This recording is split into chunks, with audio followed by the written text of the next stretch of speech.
Salut, salut. Aujourd'hui, je vous présente la nouvelle application de montage automatique de la DSF à partir d'un fichier comptable Sage. Euh, Nous allons travailler sur ce fichier comptable. Nous allons déjà l'ouvrir. Et dans ce fichier comptable, on remarque dans l'onglet fenêtre, dans le menu fenêtre, que nous avons l'exercice 2013, l'exercice 2014, l'exercice 2015 et l'exercice 2016. La DSF sera montée avec l'exercice 2015, mais on va avoir un ensemble de tableaux de bord dans ce nouveau fichier de DSF. Donc, il a été repensé, il a été corrigé que la version précédente. Également, on va cliquer sur l'exercice dont on veut monter la DSF. Dans notre cas, c'est l'exercice 2015. Là, OK.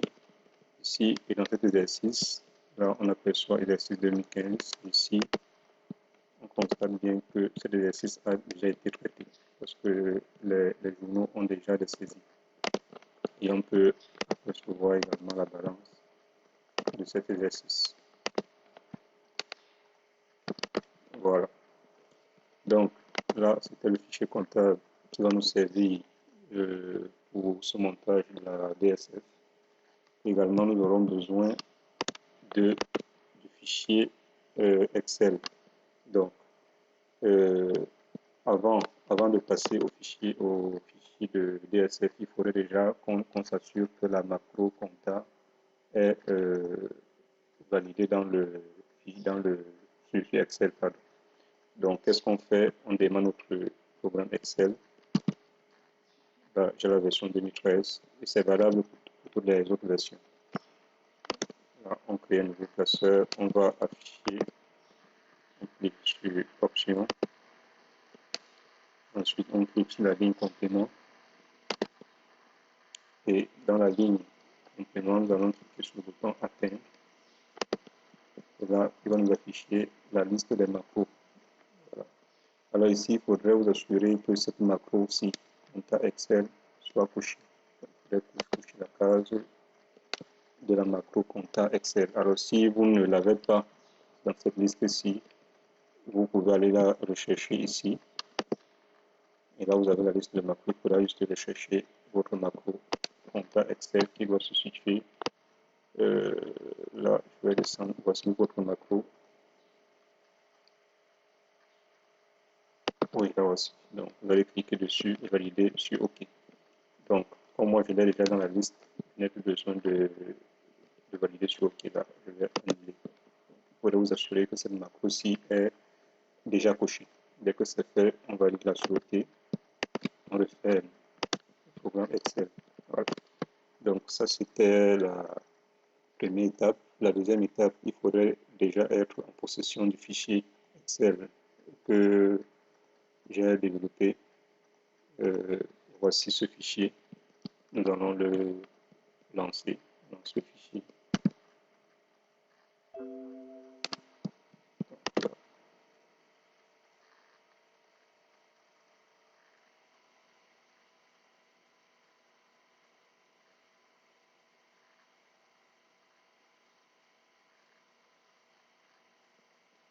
Alors, quand on lance le fichier, on constate qu'il nous demande automatiquement de renseigner la désignation de la société, également le mot de passe. Alors, ceux qui vont faire l'acquisition du fichier, je vais leur donner un mot de passe. À chaque fois qu'ils auront besoin, ils vont renseigner les éléments et puis ils vont valider.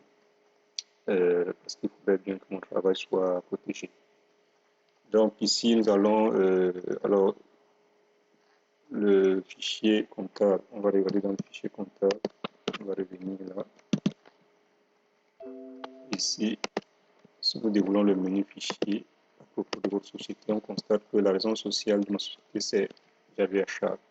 Donc, c'est cette raison sociale que vous allez me faire parvenir, puis je vais vous activer en fonction de la raison sociale que vous m'avez donnée. Également, je vous donnerai un mot de passe pour avoir accès aux éléments de DSF. Donc, la raison sociale que nous allons renseigner dans le fichier, dans la case sera Javier Charles.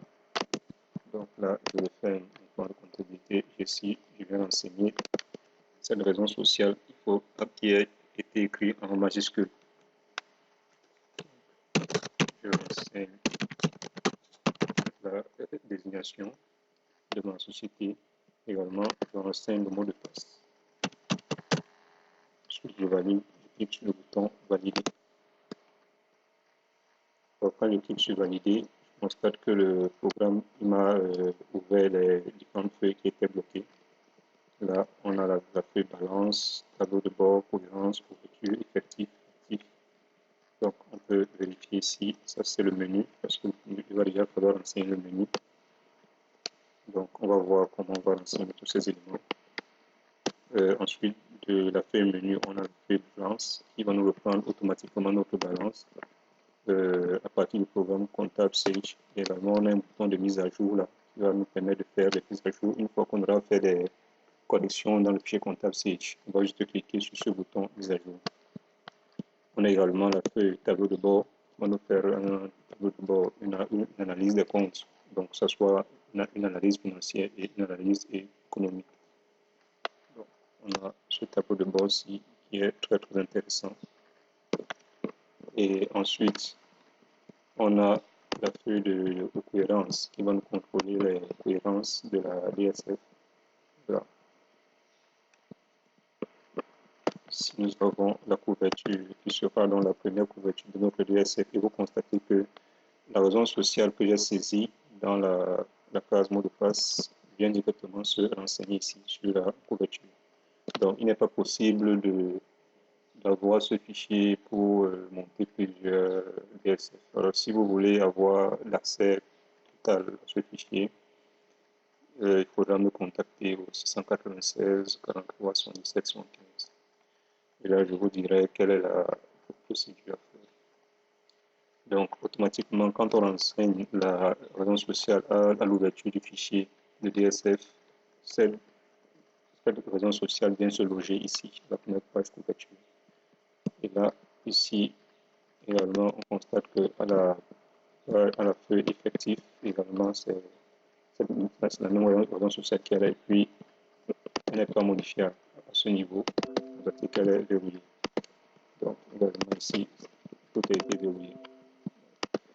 Donc, je précise que pour ceux qui voudront monter plusieurs DSF à partir du même fichier de DSF, me contactent. Et également, ceux qui veulent entrer en possession du fichier me contactent également au 696 43 77 75. Nous avons tous les autres tableaux de la DSF, que ce soit l'actif, qui pour l'instant constate que tous les éléments ne sont pas renseignés, sont vides. Nous avons le passif, les charges, les produits, donc tout n'est pas renseigné. Alors, on constate également qu'on a des feuilles qui ont une couleur blanche et des feuilles qui ont une couleur bleue. La couleur blanche signifie que c'est des feuilles qu'il faudra renseigner de façon manuelle, tandis que les onglets, les feuilles dont la couleur est bleue sont des feuilles qui seront renseignées automatiquement. Mais on pourrait également compléter certaines informations si besoin est. Mais au préalable, elles sont déjà renseignées par le programme de DSF. Alors, on va commencer, on revient à l'onglet menu. Ici, on demande de renseigner le sigle raison sociale, on va dire.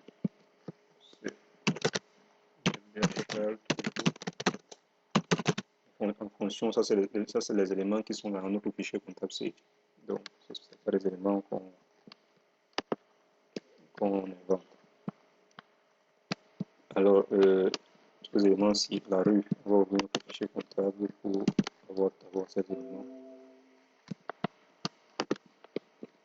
Il y a un fichier à propos de votre société. Alors, on n'a pas de rue. Ici, non, on n'a pas de rue. L'adresse, on a BP 1111. Et on pourrait faire un copier-coller rapidement si on le souhaite. On peut venir dans section, on fait copier et on vient juste là coller. possible de des informations. On va saisir. Donc, BP, on a dit BP.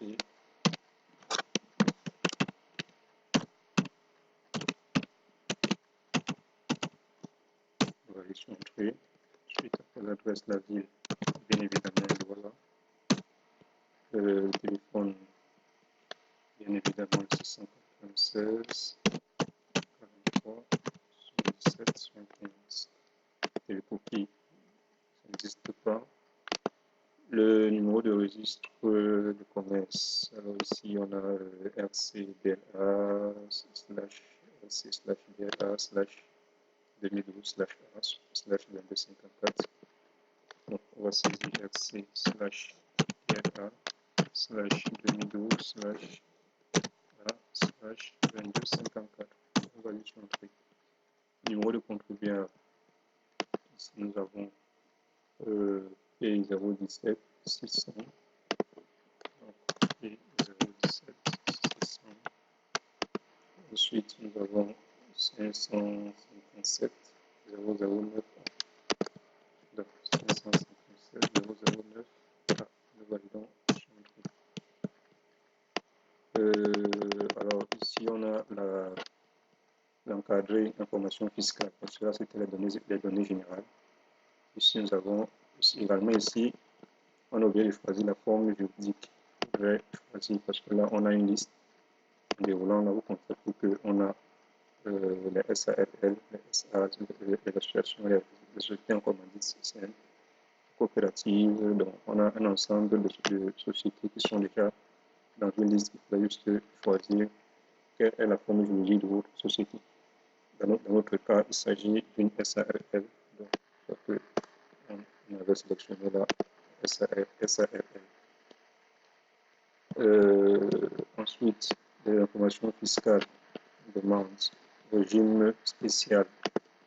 Alors, il faudrait choisir si c'est une entreprise privée, une société d'État, une société d'économie mixte ou alors une multinationale.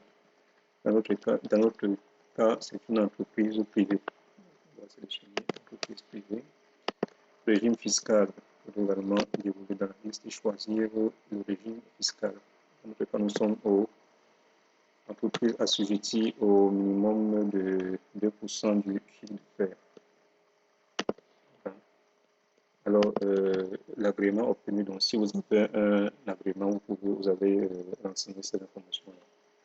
Nature des bénéfices. Alors ici, attention, là, ça ne concerne que les entreprises individuelles.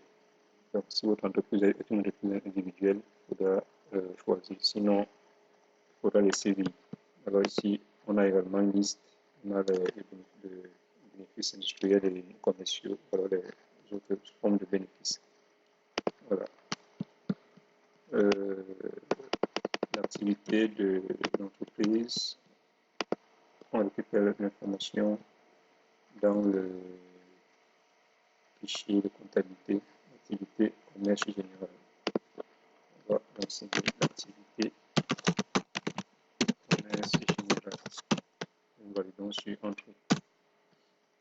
L'activité secondaire, si elle existe, il faudra bien évidemment renseigner. Alors là, c'était l'information qui concerne l'activité. Maintenant, nous allons renseigner les informations comptables. C'est-à-dire, nous allons faire un lien proprement parler avec notre fichier comptable SIG, qui va nous permettre donc de récupérer les informations directement à partir de ce fichier comptable SIG et venir les déverser dans les différents tableaux de DSF. Donc, alors, ici, on nous dit nom d'utilisateur SIG. On va récupérer ce nom ici.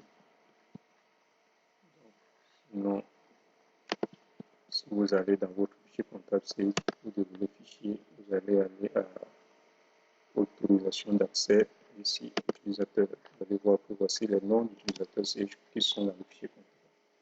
Alors, pour le récupérer, vous allez double-cliquer sur une ligne et copier ce nom. C'est ce nom qu'on vous demande de renseigner à ce niveau. Et vous allez venir coller le nom dans la case nom d'utilisateur. Vous allez bien évidemment patienter le temps que le programme récupère l'information. À partir de là, voilà, vous avez déjà récupéré cette information-là. Ensuite, mot de passe d'utilisateur Sage. Alors, si votre nom d'utilisateur a un mot de passe, il faudra le renseigner là. Dans notre cas, notre nom n'a pas de mot de passe, donc on ne va pas le renseigner. Alors, si oui, si le nom avait un mot de passe, il fallait venir renseigner ce mot de passe dans la case concerné. Nous n'en avons pas, on va la laisser vide. Ensuite, on sommes à la ligne emplacement du fichier comptable Sage. Il faudra récupérer l'emplacement de notre fichier comptable Sage. Donc là, je vais refaire mon fichier comptable. Je viens à l'emplacement de mon fichier comptable Sage. Je clique une fois dessus avec le bouton droit et ensuite je clique une fois avec le bouton gauche de la souris. Je clique dessus avec le bouton droit. Il me déroule dans le menu. Je vais cliquer dans ce menu, je vais rechercher la ligne propriété. Voici. Et ici, je constate que là, j'ai l'emplacement de mon fichier comptable. Je le sélectionne. Et là, je vais faire un clic droit. Je fais copier.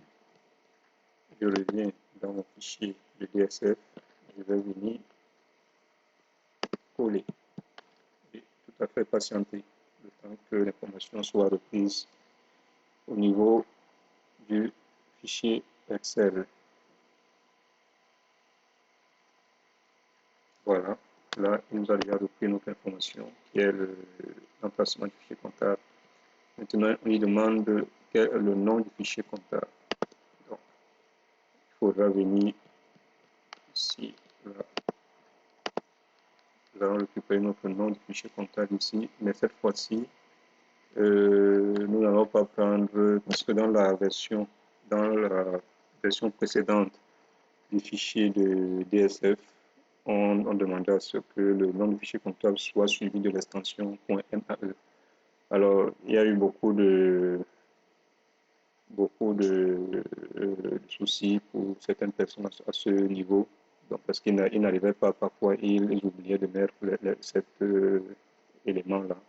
Donc nous avons décidé cette fois-ci de prendre juste le nom sans son extension. Donc il faudra juste copier juste le nom du fichier comptable et laisser l'extension. Donc on va copier. Là, on peut valider sur OK et on revient ici au nom du fichier comptable, on fait coller et on patiente le temps que l'information soit reprise.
Voilà, donc ici le fichier a été repris. Alors là, il y a une erreur ici.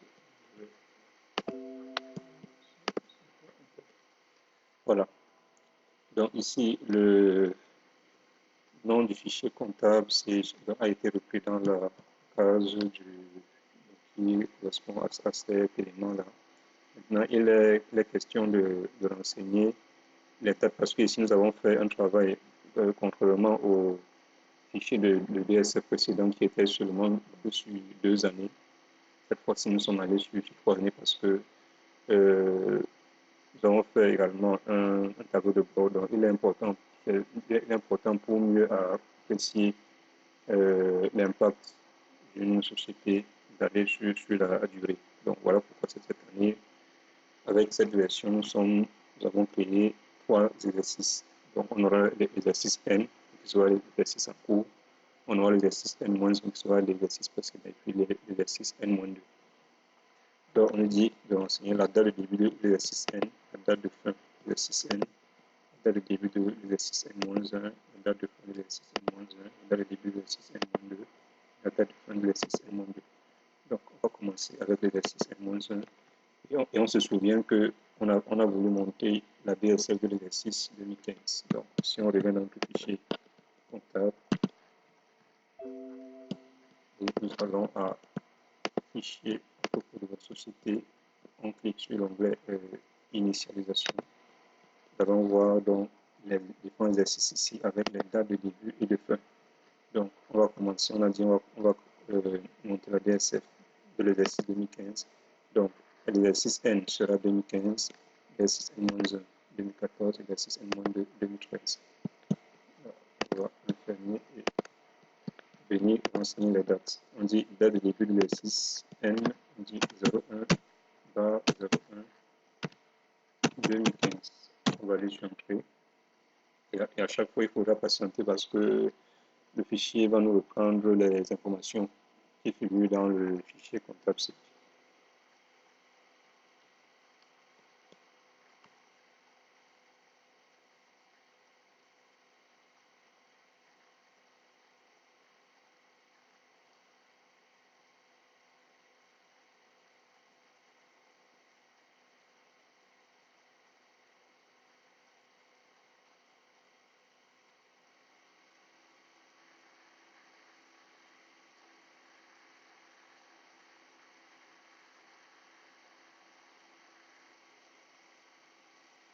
Ensuite, la date de fin de l'exercice N sera évidemment le 31/12/2015. On va aller également sur un truc. À chaque fois, il faudra patienter jusqu'à ce que le pourcentage là atteigne les 100%. Ce sera la preuve que l'information a été reprise au niveau du fichier comptable.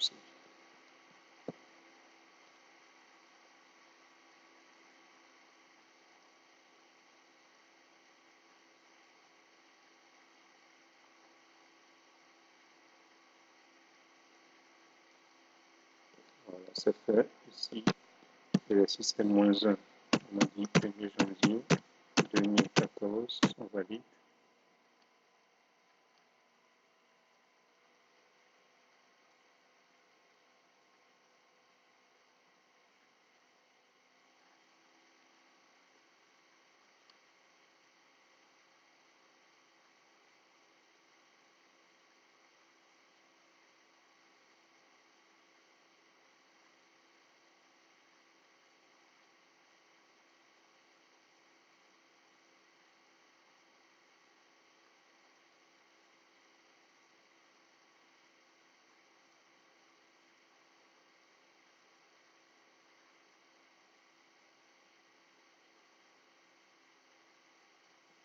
Alors, l'exercice N-1, 31 décembre 2014, voilà.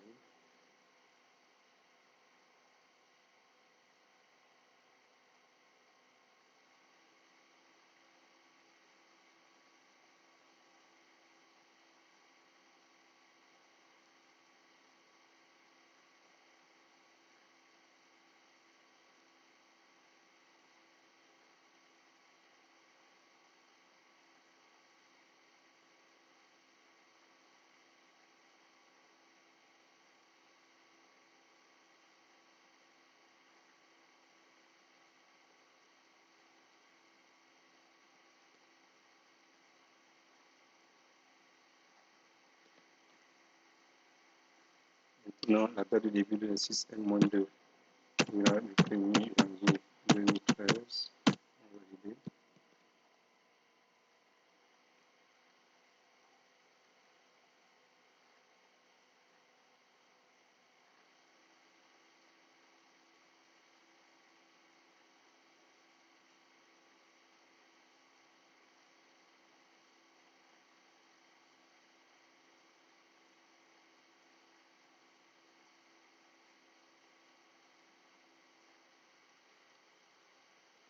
Et la fin de l'exercice N-2 sera le 31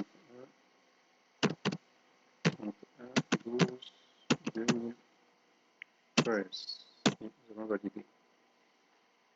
Donc, une fois que vous avez fait le lien avec votre fichier comptable, la suite sera facile. Et je précise que si jamais vous modifiez l'emplacement de votre fichier comptable, il faudra également venir modifier cet emplacement à ce niveau. Parce que si l'emplacement change, le programme lui ne verra plus le fichier comptable à ce niveau. Et il faudra également venir penser à venir modifier également cet emplacement. Alors là, on a saisi toutes nos informations au niveau de l'onglet menu. Et nous allons aller à l'onglet balance et constater que nous avons automatiquement des montants qui sont renseignés sur les 3 exercices. Donc, on a le mouvement 2013, le mouvement 2014, à chaque fois on a les débuts crédits, le mouvement 2015, et puis on a le solde à la clôture de 2015. Donc, à chaque fois nous avons les colonnes débit crédit, ceci de tous les comptes. Voilà, vous allez voir que tous les comptes sont renseignés. Voilà. Tout à l'heure, cette balance était vide. Automatiquement, tous ces comptes sont renseignés. Alors, une autre précision. En créant les comptes dans votre fichier comptable, il est préférable de travailler avec les sous-comptes. Donc, il ne faut surtout pas créer les comptes à 2 chiffres. Parce que si vous créez à 2 chiffres, il va vous prendre le total. Il faudrait toujours préciser de travailler au moins les comptes à 3 chiffres au moins. Alors, dès que c'est fait, nous avons notre balance. Ici, nous avons le bouton de mise à jour. Alors, ce bouton de mise à jour va nous permettre de faire quoi? Dès que nous avons créé notre lien dans l'onglet menu, donc le lien a été créé avec les informations que nous avons renseignées là, le lien est déjà créé avec notre fichier comptable Sage. Alors, s'il y a des modifications à faire, on ne va pas venir toucher le fichier de DSF Excel. Nous allons retourner dans le fichier comptable Sage. Et dès que nous allons modifier ces éléments dans le fichier comptable Sage, nous allons juste venir cliquer sur ce bouton-ci, mise à jour. Et là, il va nous faire la mise à jour. Il va nous reprendre les éléments, les nouveaux éléments que nous avons renseignés. Et bien évidemment, il va falloir patienter, comme tout à l'heure, jusqu'à ce que là, nous soyons à 100%. Donc, ce sera la preuve que le fichier de DS également, il est à jour avec le fichier comptable C. Là, alors là, moi j'ai lancé la mise à jour, il essaye de récupérer les informations. Comme nous n'avons pas fait de modification, ce sont donc les mêmes éléments qui vont s'afficher. Donc si vous avez des corrections à faire, il faudra corriger au niveau du fichier comptable C. Et puis cliquer sur le bouton de mise à jour dans l'onglet balance.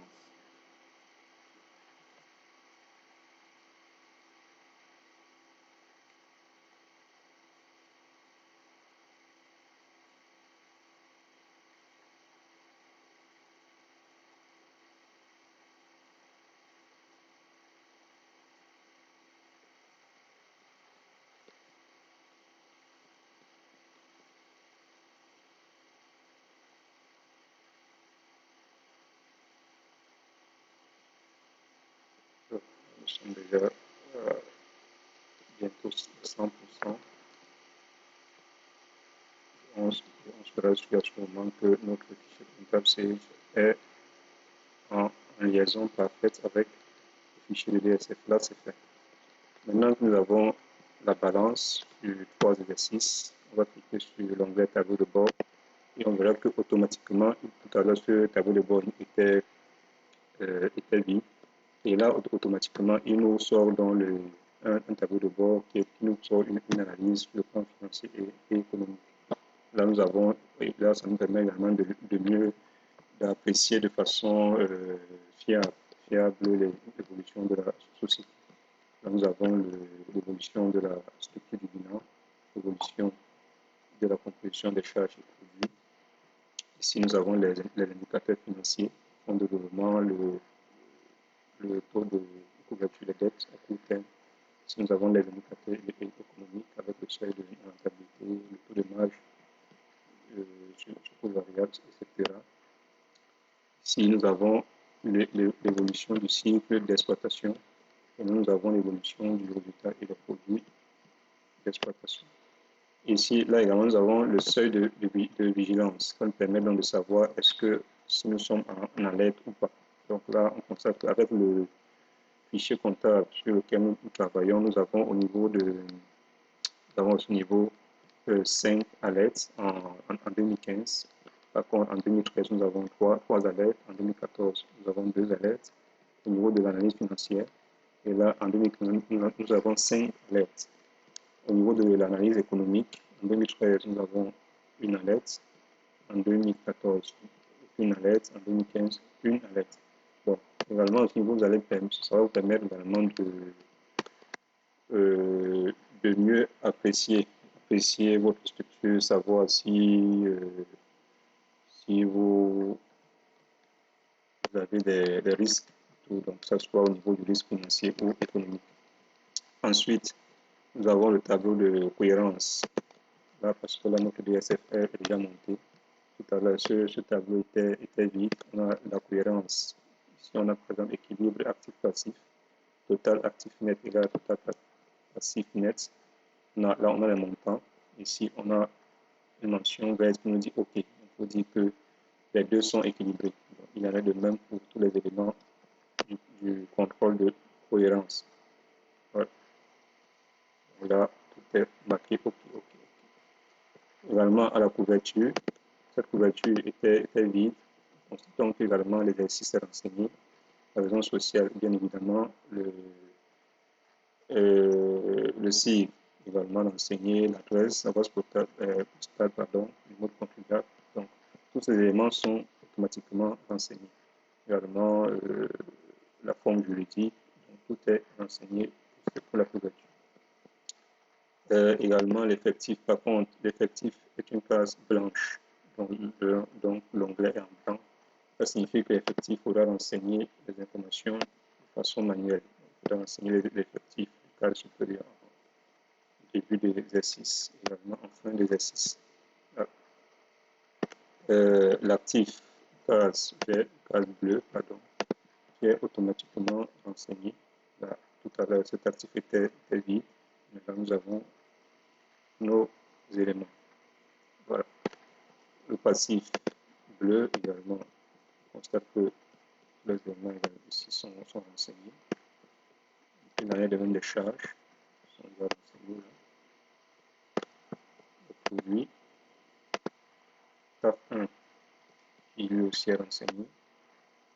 TAF 2, également renseigné. Le tableau financier 3, case bleue, donc renseigné. L'actif des immobilisations. Le tableau des amortissements. Voilà. Là, je vais avancer. Les plus ou moins values, donc case blanche, il faudra compléter cette case aussi. Voilà. Même si nous avons déjà certains éléments, il faudra vérifier et compléter si besoin est. Les provisions. Dans notre fichier, nous n'avons pas de provision. Le crédit bail, une case blanche, donc il faudra compléter de façon manuelle. Ensuite, le crédit bail, nous avons les créances, donc case bleue. On n'a pas besoin de renseigner. Là. Les dettes, vraiment renseignées. Les consommations intermédiaires sont renseignées.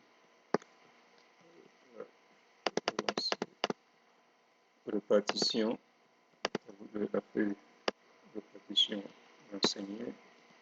Affectation du résultat de l'exercice également renseigné. Salaire 1 renseigné, salaire 2 renseigné.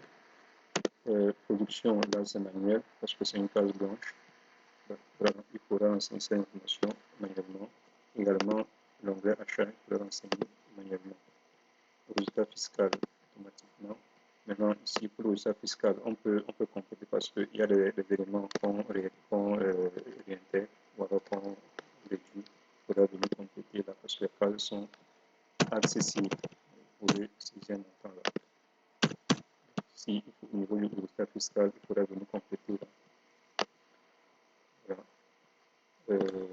Également, le taux, si vous n'êtes pas à 2% du minimum de perception, on peut modifier le taux. Après le résultat fiscal, le tableau de l'IS est également renseigné, mais il faudrait toujours vérifier si tous les éléments sont cohérents. Voilà. Le minimum de perception est également renseigné.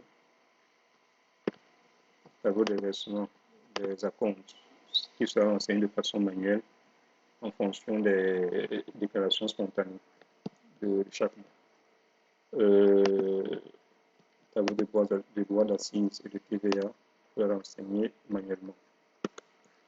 Le tableau de versement mensuel de TVA également sera manuel. Le 60-61 qui lui, par contre, il est automatique. 62-63, service extérieur, AIB, également automatique. Les honoraires doivent renseigner. L'onglet des impôts et taxes automatiques. Tableau des charges de personnel également automatique. Tableau des frais financiers également automatique. Là. Donc là on a les ventes, tout ça automatiquement. Par contre les dettes doivent renseigner de façon manuelle. Le tableau de crédit et avance aux associés également manuellement. Et la structure également peut compléter les informations. Donc, on voit que là, automatiquement, nous avons monté notre DSF. Et puis ici, nous avons la possibilité d'avoir un tableau de bord qui nous donne donc la tendance, qui nous donne l'évolution de notre société dans le temps. Et qui nous permet donc de prendre des décisions de gestion. Voilà. Ici, nous avons un contrôle de cohérence sur toute notre DSF. Voilà. Donc, voici donc cette nouvelle version des fichiers de montage automatique de la DSF. Donc, pour ceux qui voudront passer la commande, je précise que le fichier, lui, il est en vente. Donc, ceux qui voudront passer la commande n'ont qu'à m'appeler au 696 43 77 75. Alors, ceux qui sont hors du Cameroun, bien évidemment, il faudra précéder ce numéro du 237. Voilà. Donc, voilà, c'était tout pour cette présentation. Avant de partir, j'ai oublié de vous préciser que toutes les pages sont imprimables. On a toutes les mises en page qui ont été effectuées là. Si nous voulons imprimer l'onglet menu, si on met en affiche avant impression là, on a notre onglet. Donc, si on l'imprime, ce sera tel quel. Également, l'onglet balance. Si nous lançons l'impression, notre balance ne s'affiche pas ainsi. Toutes les pages sont également l'onglet tableau de bord. Si nous lançons, voici notre tableau de bord. La cohérence également. Voilà. Donc, tous les éléments possèdent déjà une mise en page. Dès que vous avez renseigné vos éléments, vous n'aurez plus qu'à imprimer votre DSF. Voilà. Donc, là, je crois qu'il manque l'actif. Aussi. Voilà. Donc, alors, je vous remercie pour votre attention et à très bientôt.